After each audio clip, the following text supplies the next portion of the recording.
another thing when it comes to financial literacy. That's what we're discussing here. Here's something that I can't get behind it, dude. Everybody's obsessed with the idea of, you're only young once. I've got to live while I'm young, while I'm able to, so I'm gonna live it up. Bro, what are you talking about, man? Chris Williamson refers to you can have the work it up 20s or the live it up 20s. The problem is, a lot of people choose to live it up only to get to their 30s and realize now they've got to work it up from 30 to 40 to try and catch up. Realistically, they didn't even really get to live it up to the level of scale that they wanted to. So they got the worst of both worlds. It's an L. It is an L formula for life. Fat L. Don't do that. Since the day I turned 19, I haven't done a single thing that's fun. Now, mind you, there was 3 years there that I was a professional raver. I went to a rave every weekend for literally 3 years straight. It was literally, genuinely, I'm not even joking. If the IRS or CPA is watching, I'm not even joking. It was actually a business expense. Literally, I had a business in the EDM sector, so it was genuinely a write-off. For real. I'm not doing any funny stuff. Even still, it was fun. Also, I was there actually for business. I was networking, I was connecting with people, I was giving stuff away, my product. That's how it goes. Fun isn't even on my agenda. That's not my North Star. I don't think it should be your North Star either, because it doesn't take you anywhere in life successfully. Here's the thing, bro. Everyone's like, you can't spend $30 to go take your buddy to dinner. You hate your friends and you're a loser. Like, bro, our priorities are different. I'm spelling out what my thinking processes are so that you can hopefully grow and evolve. I play the game of life fundamentally different than the 99%. I'm explaining the mindset that goes into the decision making that I'm doing. How about this?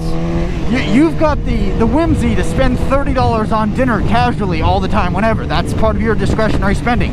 How about you go buy a building that you can rent out? It's a ready to move in, done for you building. You can rent out to the federal government to get about 15 to 20% cash on cash return month over month. You go do that discretionary. Go buy a property in the next 15 to 30 days. Oh, you don't have the discretionary spending for that, do you? That's interesting, because I do. That's exactly what I'm doing with my money. Instead of spending $30 on a whim whenever I want to go get food, I spend multiple 5 figures whenever I want on a whim to go buy an investment that's going to make me money. Do you see the difference? It's a give and take. You think you've got the better end of the deal here. I think you're an idiot. I've got the better end of the deal, because if we chart this path out 5 decades, I have $1 billion. I can do literally whatever I want. My great grandchildren are going to be financially free because of the work I did. You are hoping, you're praying that the federal program that gives you money after you retire, Social Security, sticks around long enough for you to milk the teat of the government to survive after you stop trading your time for money.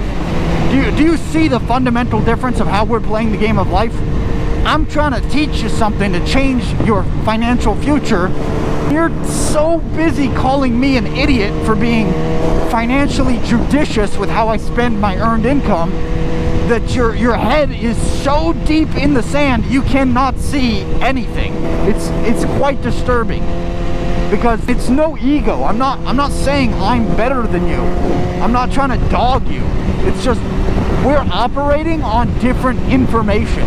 Fundamentally, we're playing the game of life, running a different script, a different program. Honestly, it's not your fault, because you weren't taught these things.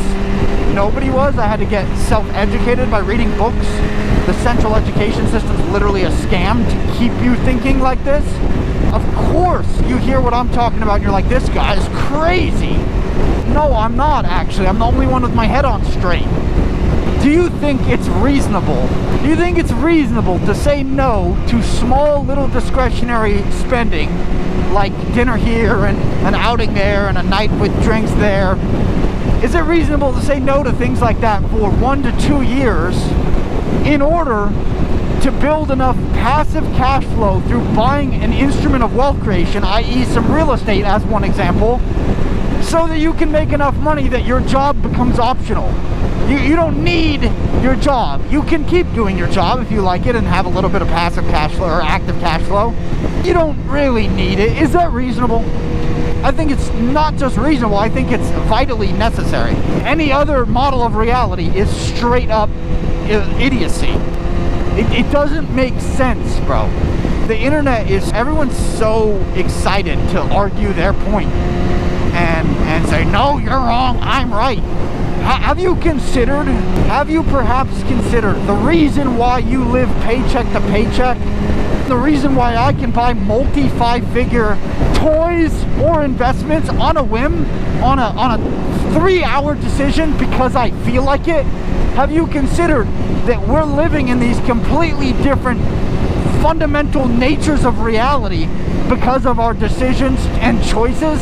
You're so busy yelling at me that I'm an idiot. You have literally no money to do anything. You're living paycheck to paycheck. You can spend $30 at dinner. Bro, good for you, bro. Good for you. You got $30 to spend on food. I've got multiple 5 figures to spend on investments. We are playing a different game.